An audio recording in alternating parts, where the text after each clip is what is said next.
Well, on the plus side, we didn't get rousted or have anything happen last night, but there has been the expected amounts of traffic noise, especially the big trucks air braking as they come over the top. But yes, Taters has successfully avoided a shower yet again. Can almost smell it through the video.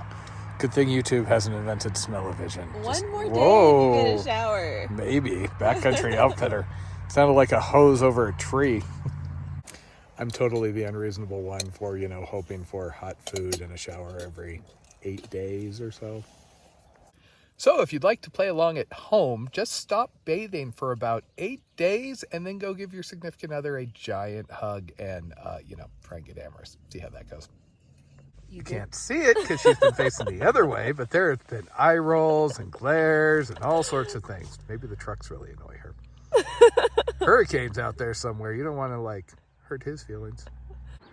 And the one plus side to staying by the side of the road, we spent an unfortunate amount of time figuring out that this was pretty much the only viable campsite other than right about there, which is where a nice New Zealander gentleman was camped. So Taters is happy. I am having deep regrets and dreams that I could be showered right now and have had a nice juicy hamburger. Oh, whoa. And we have drunk to bursting. We have used the pit toilet, dropped off our trash, and now we have 25 miles to High Divide Outfitters, which is our next resupply, which will either be tonight or tomorrow morning. Up we go. So, yesterday was hot and dry. Today we have a chance for scattered thunderstorms. So obviously we can deal with rain. We have been rained on. I've lost count of how long we've been rained on in the last 2 weeks, but it's been the majority of days. However, thunderstorms in the area are obviously a bigger concern, especially on sections like this where we are high on the divide. And it's not even like the AT where you've got lower sections in the trees. We were exposed for a lot of yesterday. And if there was a lightning storm in the area, that could be risky. Now, if you're wondering what the plan is, if we are having a thunderstorm in the vicinity and there's danger of lightning strikes, basically, if we're headed down towards the saddle, book it for a saddle. If we're up on a ridge, that's a bad situation, but all you can really do is head down the side, get as low as you can, ideally in trees like this that are kind of even, and hunker and wait it out. Technically, there is a lightning posture. I usually like to joke that it's the equivalent of the nuclear defense posture for those of you that were born before the 90s, aka crouch down, head between your legs, kiss your ass goodbye. But there is actually a little bit of use for it. Basically, you crouch down on your toes on something like your pack or a mat that insulates. And supposedly, in the event of a strike, you're more likely to survive it because the path the electricity will take through your body will miss things like the brain and the heart, theoretically. With how rare lightning strikes are, all the information out there, it's like HAPE or HACE, There is information, there are case studies, but it tends to be of people who are outliers of the general population or people who are just unlucky. Like there were a few people killed when I was in Boise, Idaho, because they were walking across a Walmart parking lot when a major thunderstorm came through. I actually spent some time digging through lightning incidents one year ahead of my weather lecture for the wilderness class.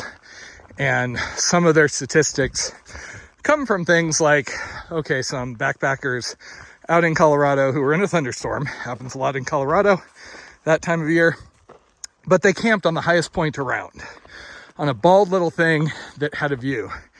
And so, yes, they were struck in their tents, but there are multiple factors contributing to that. See, Taters up there laughs at me because I'm always talking at random times, but talking flows out of me like pooping.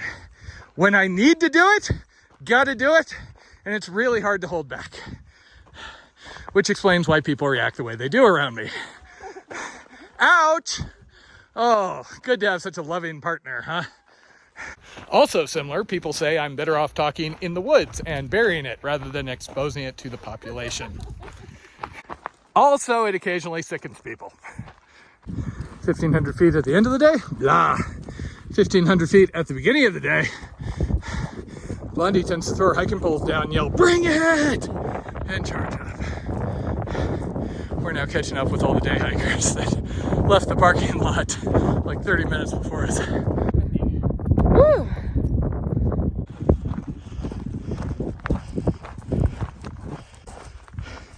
He would also yell and occasionally throw a chair across the room.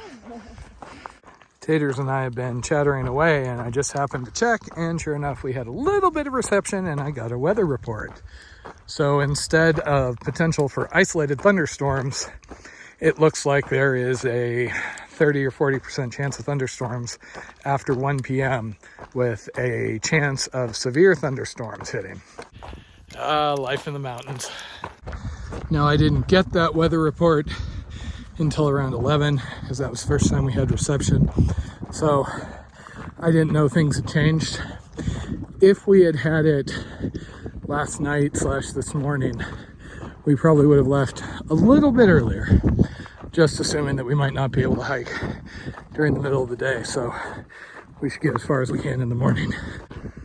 But as Taters would say, there's little point in knowing the weather because weather changes in the mountains rather quickly. We just kind of got to play it by ear and make good choices when things change. For example, on the AT, the day we did the presidential traverse, there was actually a potential for severe thunderstorm warning, terrain, etc.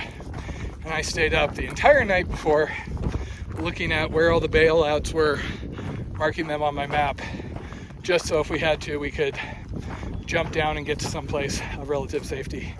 But we didn't delay. We still went up. And as it turned out, thunderstorms never materialized, and we had a pretty good day in general. And it's not like we're going to be suddenly to the end of the being up on the ridge today. That's pretty much how it's going to be for the next couple of days.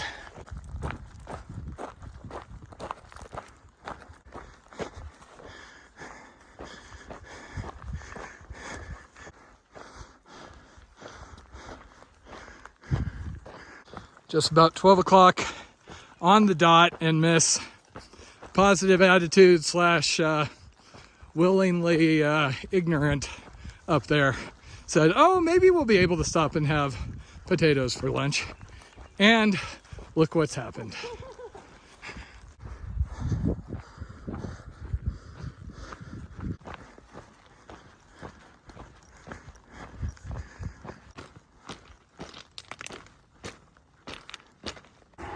And we managed to flush her past with only some minor rain.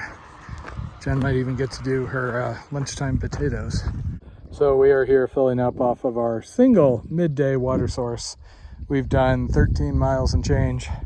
We'll drink as much as we can here, and then we will push on. If we can make another 12 miles, we can be to the outfitter and maybe charge stuff overnight, so we don't have to sit around as long tomorrow.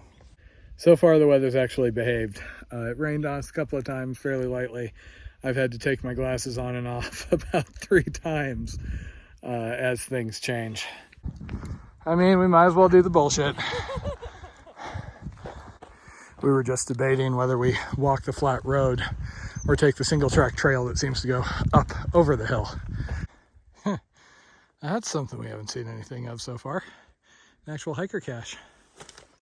They had left a cooler with Gatorade and some snacks like Hi Chews and almonds. And now the season seems to have changed again for about the 27th time today.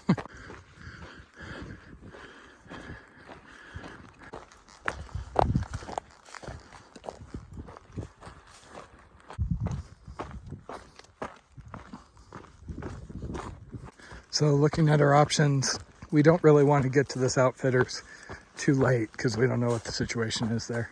So we're currently booking it for the last spring before the outfitters, and we'll likely spend the night there and then go in the morning. And this tent pole has been falling apart worse pretty much every night, and we have to keep Jimmy in it. This will hopefully be the last night. At this point, I don't even care and would replace the damn tent. And once again, we're very happy that we were able to get the tent up because, I mean, the weather could change, but the bugs have just been atrocious. We were very happy to get this cozy little campsite to ourselves tonight. in among lots of flowers with our own little spring. Home sweet home for the night. And all the annoying bugs. Oh yeah, there's some gnats around that are kind of annoying. Gnats, flies, mosquitoes, bees. I'm sure there's probably ticks